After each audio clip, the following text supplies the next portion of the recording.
This video is an introduction to a very special technique within traditional Western astrology that not many astrologers today are using. After looking into the Arabic parts, I decided to incorporate them into my practice from now on, as they offer a unique, profound, and amazingly accurate way of looking deep into a birth chart, adding to the classical interpretation.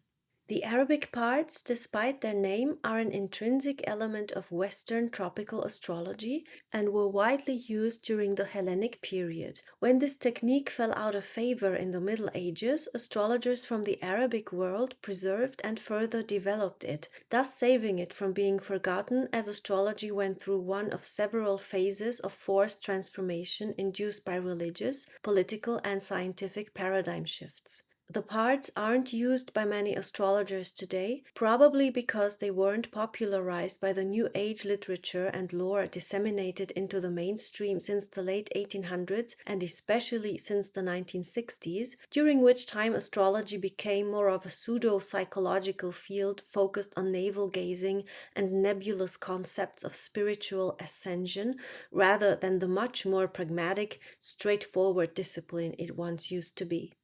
Each part represents a specific life area and topics connected to that, and lays bare the hidden motives, gifts, or struggles comprised therein. To me, working with the Arabic parts is like unlocking a secret door. The information behind this door doesn't change the story as it is told by the planets and other elements within the birth chart, but it gives it more depth and can elucidate inner workings and subtle contexts that would otherwise remain more obscure. In combination with the classical interpretation of a chart, they are absolutely remarkable in their clarity.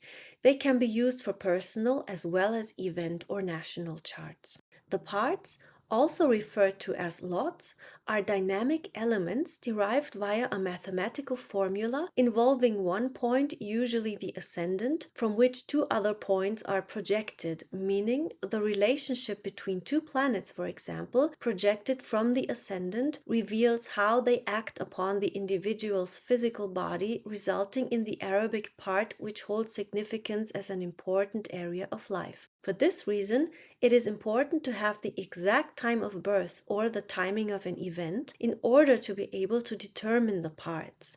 They are not like the planets or the cardinal points that have an active working role in and of themselves. Instead, they are dynamically activated, so to speak, by conjunctions which must be close enough. Astrologers use an area called orb, deviating 1 to a maximum of 2 degrees from the parts degree. One could say that the Arabic parts are like buttons waiting to be pushed, and in order to do so, your finger, or that which is conjunct the Arabic part, must be close enough to perform the activation, hence the close orb. Other angular aspects can and should be taken into consideration as well, such as the exact opposition, square, and even the trine. Some astrologers might disagree about the trine, but it's good to remember that just because a trine is seen as an easygoing and supportive aspect, all it says is that whatever is supported by it comes easy, but it does not say anything about the quality of the influence. So if addictive or violent tendencies are supported by a trine, I'd certainly want to take that into account when reading a chart, but the conjunction is no doubt the most impactful for the Arabic parts. You can literally imagine your finger flipping the switch. The basic formula is as follows: A plus B minus C equals D, D being the Arabic part, or A minus B plus C equals D. The exact calculation involving the positions of the points and the arithmetic is a bit more complex, but this explanation is enough to demonstrate the underlying principle in the most simple way so that even non-astrologers can at least get the basic idea. A is the ascendant, and B and C are either planets or the sun and the moon or the other cardinal points. There is a huge number of Arabic parts that can be calculated when you consider the many ways in which you can combine the planets with the sun and moon and the cardinal points into a formula like the aforementioned one. Over time, the list of parts has grown enormously, offering formulas for every conceivable matter of life. The most important, however, can be brought down to 7.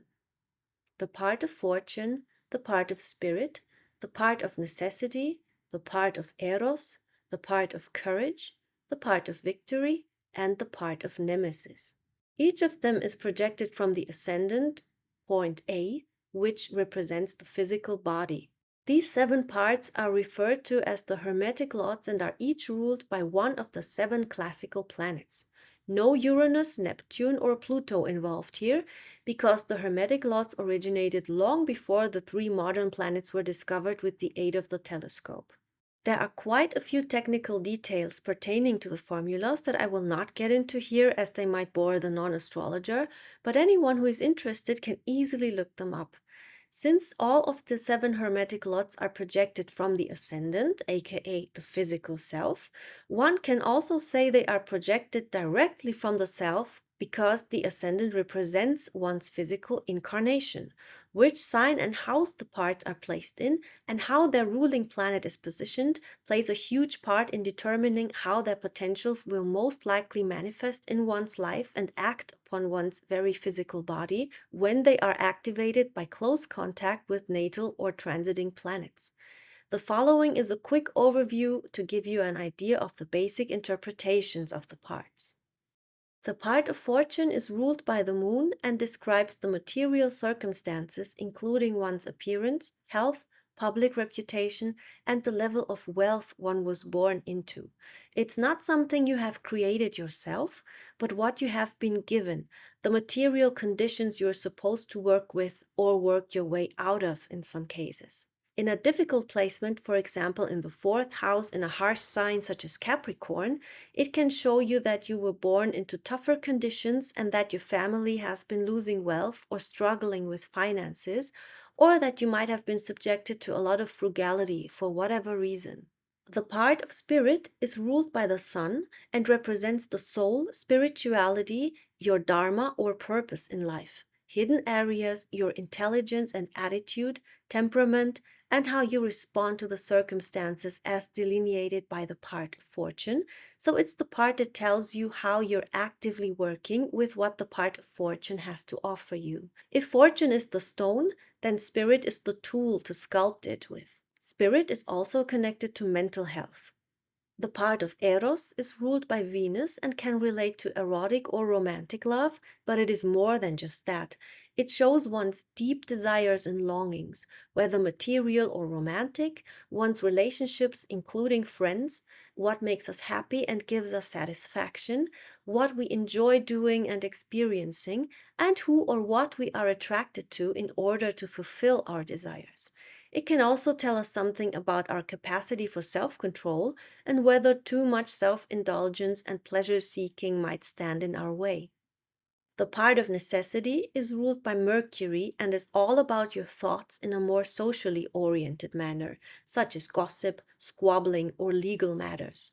Also, business and poverty, which can be intellectual poverty as well, the not so great circumstances that you were born into, lacking conditions in general, or resulting attitudes that are ingrained into you, oppressive external powers, even outright hatred, rivalry, and isolation or imprisonment. All these areas of influence make sense when we remember that the ruler Mercury isn't just the extroverted jack of all trades, the merchant, teacher, and communicator, but also the psychopomp traveling between the external world and the underworld, and therefore well acquainted with darker themes. The part of courage is ruled by Mars and is quite straightforward in its Mars-like qualities.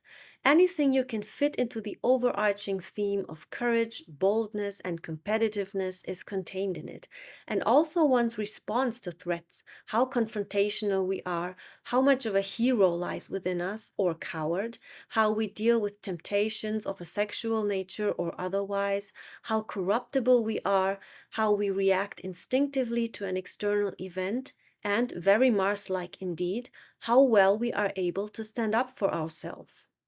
The part of victory is ruled by Jupiter and symbolizes our capacity for success or spirituality and sense of justice, innate wisdom, our sense of fairness, how generous and optimistic we are, and what kinds of people we want to associate and be partners with, romantically or socially, and general good luck. Many people confuse the part of fortune with the meanings of the part of victory, as in good fortune, but it is not the same thing. Victory shows us the area in our chart or the life area where we are most likely to succeed and be optimistic and lucky, whereas the part of fortune pertains to our physical self. Victory's definition of luck doesn't have to mean a constant inflow of bliss and wealth, but one's resilience and ability to remain optimistic as one's general default setting. So it's a question of attitude more than a concrete external fate that we've been handed, if you will, which is more of the part of fortune's terrain. The part of Nemesis is also called the heavy part and is ruled by Saturn, the lord of time and karma. This part shows us themes of enduring Saturnian challenges such as loneliness, death, and grieving, generally constraining circumstances that we cannot change, our enemies, binding or imprisoning factors, and how we are able to free ourselves from them, how well we can control ourselves and master our emotions or ego, and it signifies the limiting Saturnian themes in our lives that we have to deal with in a responsible adult way that includes setting our need for instant gratification and validation aside and getting to work. Despite being ruled by the feared malefic Saturn, it is also the place where Saturn bestows his blessings upon us when we face reality and grow up. Maturity, immense growth through challenge and perseverance, which are the prerequisites for rightfully earned and most of all durable success. The most significant of the seven Hermetic lots are fortune, spirit, and eros, symbolizing our physical incarnation, our ambitions, and how we apply ourselves and what we desire in life and in relationships, respectively. All the Arabic parts can give us important clues about where the planetary influences are the most concentrated, what is acting upon them and influencing them, and how strongly or weakly their ruling planet is positioned and able to act out the parts' potentials and challenges. Needless to say, this adds another very important and intriguing layer of uniqueness and individuality to each birth chart. The parts themselves are only mathematical points with no active power, however, and therefore require activation via tied aspects to natal or transiting bodies. This is when their influence becomes more prominent and can even become life-altering. I find them absolutely fascinating and will continue to work with them as I find them to be tremendously enlightening. Just examining the seven parts alone can offer a detailed and accurate picture of a person's inner workings, and in combination with the traditional methods of reading a chart, it is only more demonstration of how exact, rational, and beautiful classical astrology is.